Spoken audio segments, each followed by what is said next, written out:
Você quer ser feliz? Todos nós queremos, né?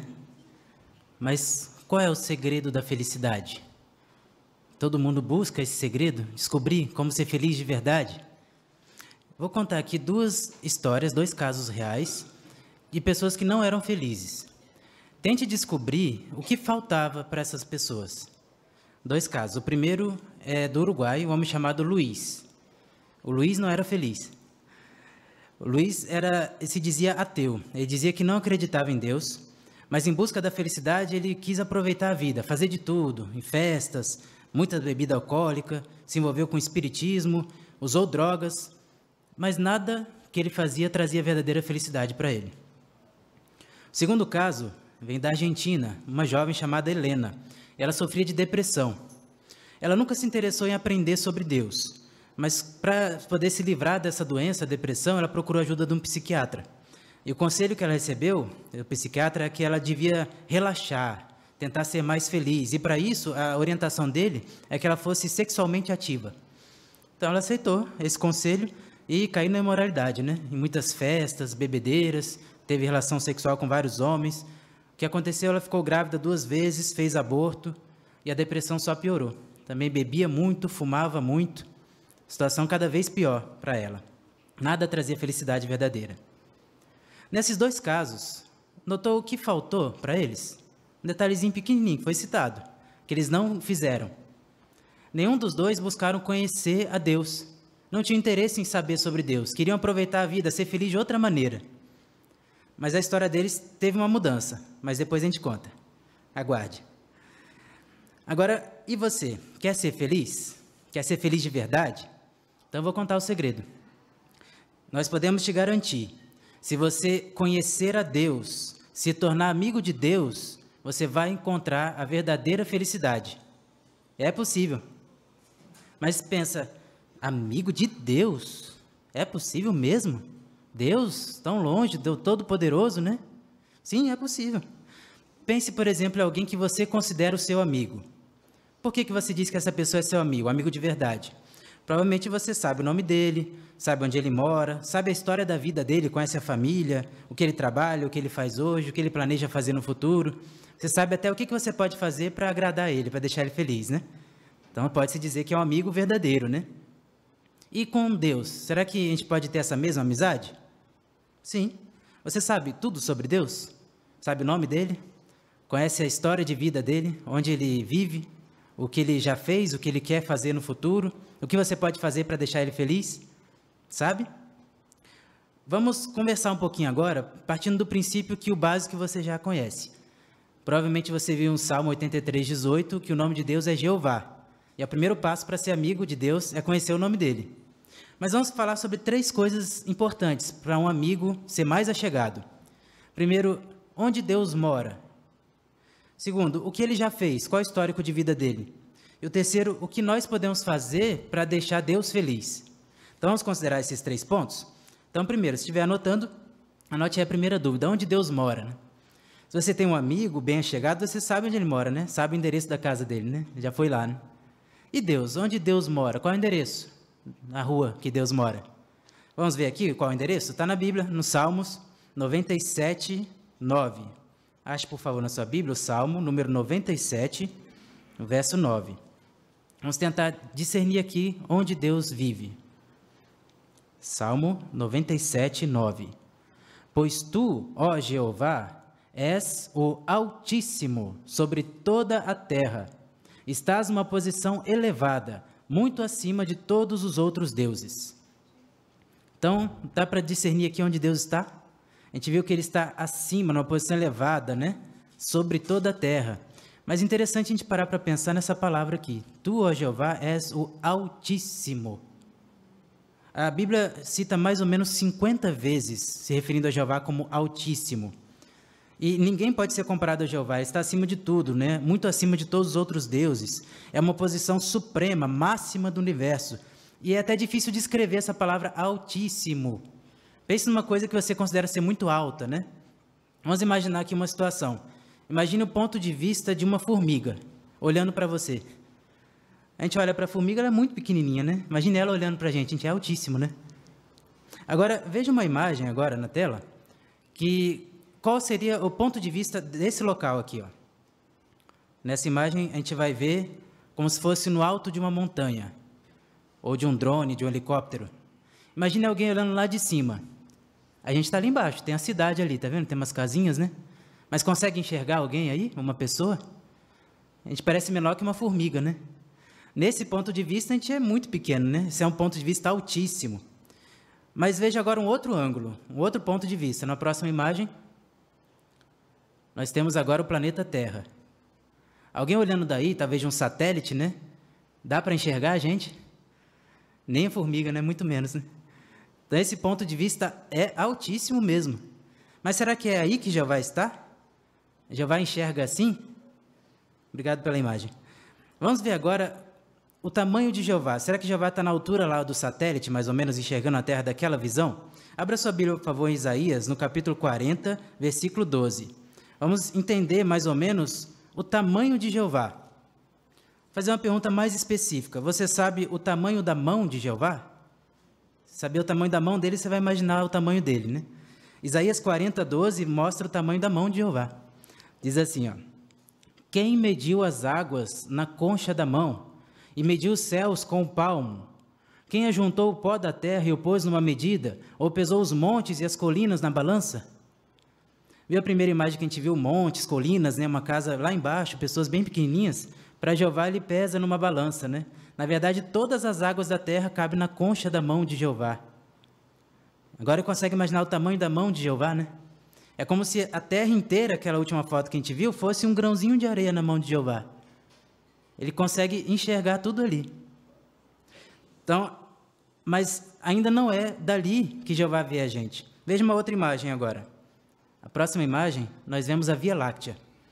Na Via Láctea é onde fica a Terra, o Sol, a Lua e bilhões de estrelas. A gente está ali, a Terra, a última imagem está no meio aí disso aí, né? E na Bíblia, no Salmo 147, 4, diz que Jeová conta o número das estrelas e chama cada uma delas por nome. Alguns astrônomos dizem que existem 125 bilhões de galáxias iguais a essa. Em cada galáxia dessa pode conter centenas de bilhões de estrelas. E é só uma estimativa. Obrigado pela imagem. Agora, notou que a Bíblia falou que Jeová não apenas conhece cada estrela, sabe o número delas e chama cada uma delas por nome. Vamos imaginar aqui, por exemplo, um dicionário da língua portuguesa, a gente vai encontrar ali um dicionário bem completo, mais ou menos 400 mil palavras. Então, vamos pegar cada palavra do dicionário e escolher uma estrela e dar um nome para ela, né? Aí acabar as palavras no dicionário, a gente não ia conseguir dar nome para todas as estrelas, né? Você consegue contar quantas estrelas? Às vezes, num dia bem estrelado, num lugar que não tenha nenhuma lâmpada elétrica, né? Consegue contar quantas estrelas tem, né? Meio que você comece e consiga ter uma memória boa para continuar contando, chega uma hora que cansa, né? A gente não tem noção de quantas estrelas existem no universo, a gente consegue ver isso. Mas Jeová conta cada uma delas e dá nome para cada uma delas. Às vezes a gente não consegue imaginar a grandiosidade do universo. Mas você agora consegue imaginar o tamanho do Criador do universo? Se algo tão grandioso, altíssimo para nós, imagine qual o tamanho de Jeová acima de tudo isso. Então, o primeiro ponto que nós aprendemos, o primeiro detalhe, e que a gente tem que meditar e pensar de vez em quando, né? Qual o tamanho de Jeová? Onde ele está agora? A Bíblia diz que ele é altíssimo, acima de tudo. Mas aí, às vezes, a gente começa a imaginar, mas ele é tão grandioso, então eu sou menos que uma formiga para ele, né? Eu não tenho valor nenhum diante disso tudo. Mas o mais incrível é que a Bíblia diz para nós, que Jeová, mesmo sendo acima de tudo, ele te vê.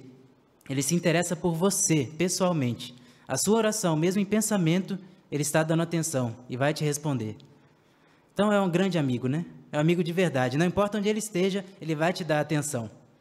Pense nisso, nesse primeiro ponto. Se quer ser amigo de Deus, sempre medite nesse primeiro ponto, onde Jeová está agora e como ele está te vendo. Agora, um segundo ponto é muito importante também. Se você tem um amigo bem achegado, você sabe a história da vida dele, né? O que ele já fez, por onde ele passou, onde ele já morou, que trabalho ele faz, né? Então, segundo ponto, sobre Deus. Você sabe o que Jeová já fez? O histórico da vida de Jeová? Então, por exemplo, você sabe quantos anos Jeová tem? Qual a idade de Jeová?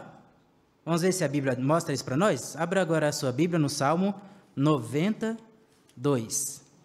Salmo número 90, no verso 2. Vamos ver se a gente descobre aqui, a gente consegue discernir, contar mais ou menos a idade de Jeová. Salmo 92. Antes de nascerem os montes, ou de teres formado a terra e o solo produtivo, de eternidade a eternidade, tu és Deus. Então, acho que a gente não vai ter muito número suficiente para contar, apesar dos números serem infinitos, né?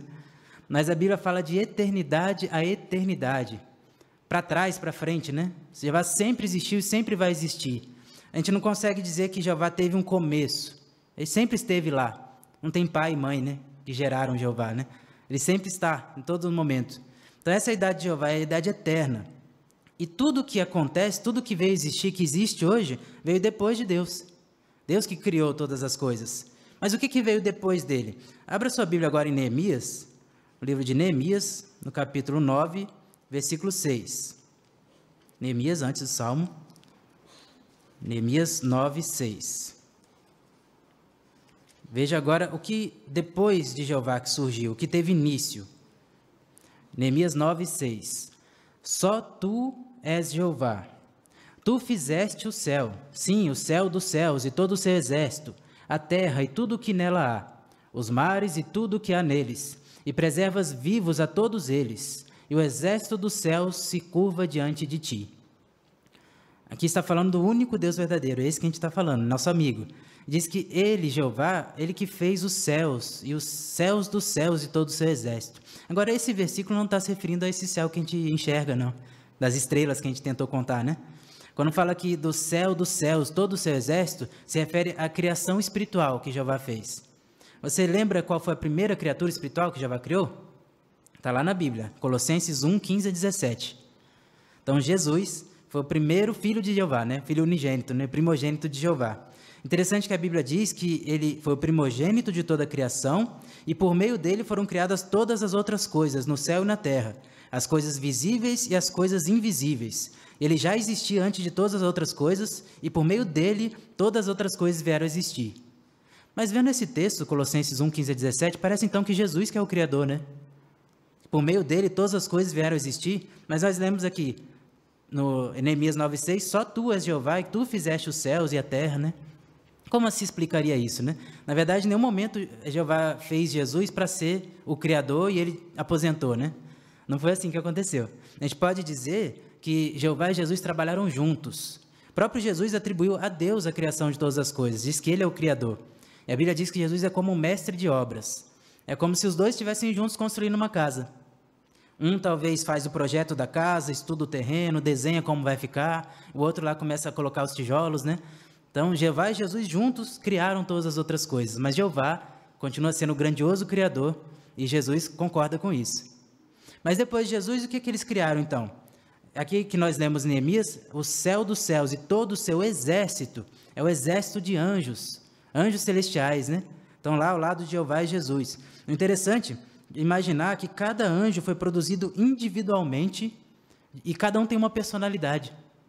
Imagine, cada anjo no céu, que são milhões, muitos mais do que a gente consegue imaginar, tem sua própria personalidade, seu jeito.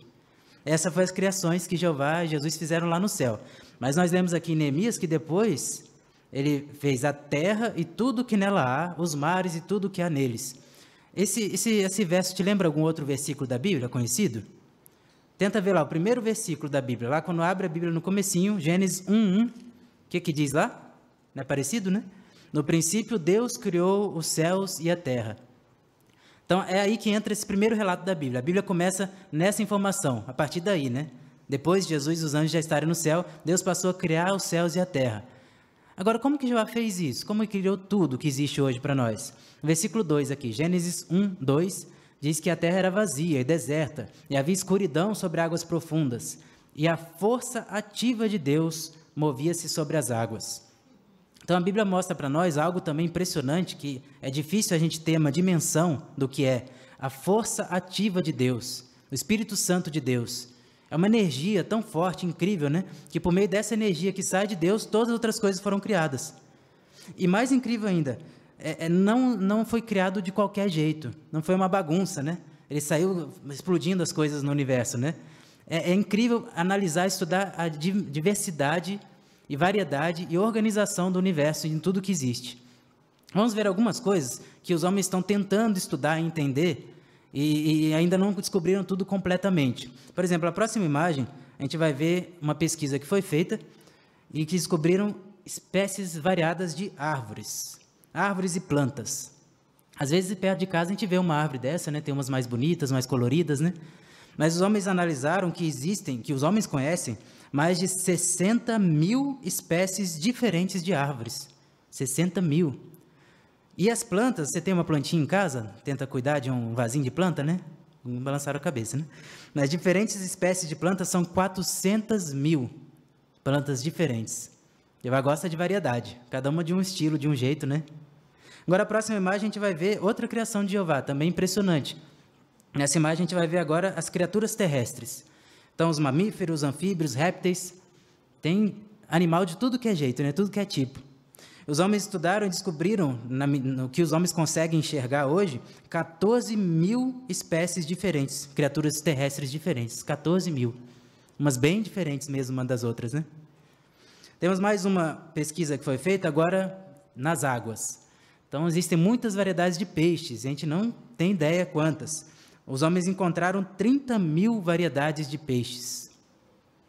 Próxima imagem, a gente vai ver agora, saindo da água, a gente vai para os céus. Então, de aves, desses animais que voam, os homens encontraram mais de 10 mil espécies diferentes. Agora, a próxima imagem, por favor, não se assuste, não dê um grito, são os insetos. Os homens encontraram uma variedade de mais de 800 mil espécies de insetos que já foram classificados. Obrigado pelas imagens. E não é tudo, né? Isso é o que os homens encontraram, que os homens conseguiram discernir, descobrir. Você conhece tantas variedades assim? Às vezes a gente viu algum livro, né? Talvez na escola, lá no livro de biologia, né? Viu algumas variedades. O máximo, se foi no zoológico, né? No jardim zoológico, você encontra bastante animal diferente, né?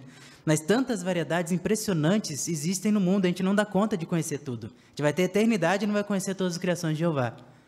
Já parou para pensar que incrível o trabalho das mãos de Jeová? Como ele gosta de coisas variadas, coloridas, bonitas, né? Interessante pensar nisso. E até as coisas pequenas. Vamos voltar lá nos insetos, né? Às vezes você se pergunta, para que serve inseto, né? Se a gente vê, a gente quer pisar logo nele, né? Não quer que ele voe, não quer chegar perto dele no inseto, né? Mas já sabia que os insetos, eles ajudam a enriquecer o solo, são eliminadores de restos. Eles são importantes para a terra, né? Você gosta da plantinha, você precisa do inseto ali, né? Ajudando, né? E se não tivesse os insetos, você não teria o mel e nem a seda. Então, é importante ter os insetos, mesmo sendo tão pequenininhos, né? Parecem insignificantes. Agora, uma coisa menor ainda. Já ouviu falar dos átomos? Os átomos são minúsculos. Vamos imaginar aqui um tamanho de um átomo. Uma gota de água, um pinguinho de uma gota de água, contém 100 quintilhões de átomos. Então, a gente não tem como enxergar um átomo de tão minúsculo e pequeno que é. Mas no núcleo de um átomo, é uma energia suficiente para causar uma explosão, que poderia abrir no solo uma cratera equivalente a um prédio de 32 andares de profundidade, né? Uma coisa tão pequenininha, né? Que Jeová que fez. E agora, já ouviu falar que, dizem por aí, né, que tudo isso surgiu por acaso, uma explosão. Tanta variedade, tantos detalhes, né? Será que faz sentido acreditar que surgiu no estalar de dedos, de repente? Realmente não, né? Por exemplo, se lançasse uma bomba nuclear aqui, será que depois que essa bomba explodisse ia surgir uma cidade bonita, prédios, casas, leis de trânsito, tudo organizadinho? Impossível, né? Uma bomba só vai causar destruição, destroços, bagunça, né? Então não tem como o universo todo ter surgido de uma explosão. Existe um Criador que pensou, avaliou, né? Tudo existe, tudo alguém fez, né? Uma casa precisa de um Criador, precisa de alguém que faça, até um papel, né? Até qualquer coisa que a gente encoste, que a gente enxergue, alguém fez aquilo. Então o universo que existe foi o nosso amigo Jeová que fez. Vamos parar um pouquinho sempre, né? E meditar em todas as criações de Jeová. A gente vai se sentir mais achegado a Ele como nosso amigo. Sentir mais admirado, né? Admirar cada vez mais as criações de Deus. Mas é como Jeová está trabalhando hoje? O que você acha? Ou será que Jeová já aposentou, né? Que a Bíblia fala que depois de 6 dias Jeová repousou das criações, né? O 7º dia era um repouso para Jeová. Então ele está numa cadeira de balanço lá, tranquilo, sem fazer nada? Na verdade não, Jeová continua trabalhando. Jesus falou, meu pai tem estado trabalhando até agora. E Jeová, um dos trabalhos de Jeová é estar atento a nós. Ele está atento a cada coisa que acontece na sua criação. E ele está atento a cada oração de cada pessoa. dá mais vontade de ser amigo de Jeová, né? Saber que ele é grandioso, tão poderoso, mas ele está ali trabalhando, ouvindo nossas orações. E mais ainda, ajudando, dando seu Espírito Santo para que a reunião ocorra bem, como está ocorrendo aqui, né? Nosso trabalho de pregação continue no mundo inteiro. Então, Jeová continua trabalhando. E um trabalho interessante que Jeová tem feito é juntar um grupo de pessoas escolhidas da terra, 144 mil. Ele está preparando lá no céu um grupo para ser governante junto com Cristo e dominar o mundo por 1000 anos, né? E resolver os problemas da humanidade. É um trabalho de Jeová também, avaliar e escolher essas pessoas. Então, nós vimos onde Jeová está, onde ele mora, o que ele faz, o que ele já fez. Agora, uma terceira coisa muito importante, depois que a gente para pensar e meditar em tudo isso que Jeová faz por nós, é muito importante pensar nessa terceira coisa. O que nós podemos fazer para deixar Jeová feliz, para agradar a Jeová? Porque se você tem um amigo bem achegado, é aquele amigo que quando você precisa ele está lá para te ajudar, né? Ele está sempre do seu lado, você sabe que pode contar com ele. Então você quer fazer alguma coisa por ele, né? Você logo pensa em dar um presente, né? Fazer um agrado a esse amigo, né? E se é seu amigo mesmo, você sabe o que ele gosta, né? Às vezes você vê numa loja assim uma roupa, olha, essa roupa é a cara de fulano, né? Combina certinho, dá vontade de comprar e dar, né? Algumas irmãs gostam mais de receber chocolate, né? Sapato, algum presente assim específico, mas quando você é amigo de verdade, você sabe que aquele presente vai agradar a ele. E para Jeová? O que a gente pode fazer que agrade a Jeová? Que presente a gente pode dar para Jeová? Ele é o Criador, ele tem tudo. É o Todo-Poderoso, Altíssimo. Mas a gente tem uma dica na Bíblia de que presente a gente pode dar para ele. E quem dá esse presente hoje são as criaturas espirituais. Aqueles que Jeová criou lá no céu e também os 144 mil. Abra sua Bíblia, por favor, Apocalipse, o último livro da Bíblia, no capítulo 4, versículos 9 a 11. Veja o que presente as criaturas espirituais já dão para Jeová. Essa é uma visão do apóstolo João, que como se estivesse enxergando acontecimentos no céu. Apocalipse 4, 9 a 11. Sempre que as criaturas viventes dão glória, honra e agradecimentos àquele que está sentado no trono, àquele que vive para todos sempre. Os 24 anciãos se prostram diante daquele que está sentado no trono, adoram aquele que vive para todos sempre e lançam suas coroas diante do trono, dizendo: digno és, Jeová, nosso Deus, de receber a glória, a honra e o poder, porque criaste todas as coisas e por tua vontade elas vieram à existência e foram criadas. Notou aqui que as criaturas viventes, né, celestiais, os anjos, dão glória, honra e agradecimentos a Jeová. Versículo 10 falou dos 24 anciãos, representam 144 mil, se prostram diante de Jeová, adoram a Ele e falam sempre: digno és de receber a glória, a honra e o poder. Essa é a dica que a gente tem. Eles já estão dando esse presente para Jeová, e é esse presente que a gente pode dar para ele. Ele vai ficar muito feliz quando nós damos glória, honra, agradecimentos. Tudo que a gente falou hoje aqui, quando a gente para meditar em tudo que Jeová já fez por nós, na grandiosidade de Jeová, não dá vontade de agradecer, de louvar a Ele, né? De fazer orações específicas agradecendo a Ele? Vamos fazer isso. Mas quando a Bíblia diz aqui dar honra a Jeová, o que significaria isso? Como a gente pode dar honra a alguém? Essa palavra normalmente é usada quando você está diante de uma pessoa importante, uma pessoa que tem um cargo importante, você precisa ter um bom comportamento para dar honra àquela pessoa, né? Então vamos imaginar Jeová assim: nós todos os dias estamos diante dele. Lembra que Jeová vê tudo que a gente faz e dá atento às nossas orações? Então é como se nós estivéssemos diante da pessoa mais importante do universo. Então na nossa atitude, no nosso comportamento, no nosso dia a dia, nós precisamos dar honra a Jeová por nos preocupar com como nós estamos nos comportando, né? Como Ele está nos vendo. E uma forma de a gente se aproximar mais de Jeová e agradecer e louvar mais a Ele é quando nós aprendemos mais sobre Ele. Então, estudar a Bíblia, pesquisar mais profundamente, igual a gente fez aqui hoje, né? E meditar em cada coisa que Jeová criou e tudo que Ele fez. Cada vez que a gente estuda mais sobre Jeová, a gente vai ser mais amigo dEle. A gente vai ser mais feliz porque a gente consegue se achegar mais a Jeová. Mas às vezes não é fácil, né? Existem muitas coisas hoje no mundo de Satanás que tentam distrair a gente, né? Às vezes as redes sociais, né? A gente fica lá vendo fotos ou vendo vídeos que alguém postou ou enviou. A gente perde tanto tempo, né? E a gente queria estudar mais, não sobra tempo para estudar, para pesquisar mais a Bíblia, né? Infelizmente acontece isso. Não deixe que a internet, redes sociais, qualquer entretenimento tirem o seu tempo do que é mais importante, se achegar mais a Jeová. E às vezes a gente pode nem culpar ninguém, às vezes a gente se distrai sozinho, né? Já aconteceu? Às vezes a gente está fazendo uma pesquisa ou estudando a Bíblia, alguma publicação no celular, né? Às vezes acontece isso, a internet está ligada. Você está lá pesquisando no JW, no aplicativo, e de repente vem aqui uma notificação, né? A nossa mente na hora já vê para a notificação, né? Já vai lá, puxa, vamos ver o que está acontecendo aqui, o que alguém enviou, alguém postou, né? Então vamos tentar fazer o possível para não distrair da nossa leitura, né? Talvez desligar a internet ou pesquisar no papel, às vezes é melhor, né? A distração é menor, porque a nossa mente se distrai muito fácil. Às vezes acontece, a gente se distrai sozinho, não pode culpar ninguém, né? Às vezes a gente está lá lendo a Bíblia, vê uma palavra lá que naquela palavra faz a gente imaginar outra coisa, né? Já imagina uma praia, né? Imagina uma conta para pagar, o que vai comer mais tarde. E não dá para culpar ninguém, né? Foi a gente mesmo que se distraiu, né? Então, quando a gente quer se achegar mais a Jeová, ser mais amigo dele, vamos fazer o esforço para dar glória, honra, louvar ele em todos os momentos, principalmente quando a gente está estudando a Bíblia, nos esforçando a chegar mais a ele, conhecer melhor a ele. Isso é muito importante. Se fizermos assim, vamos estar de acordo com o que a Bíblia diz aqui no Salmo 145, verso de 1 a 3. Salmo 145, do 1 ao 3. Essa é a nossa determinação, nós queremos ser assim. Imagine você falando isso, as suas palavras. Vou exaltar-te, ó meu Deus e Rei. Vou louvar o teu nome para todo sempre. Vou louvar-te o dia inteiro.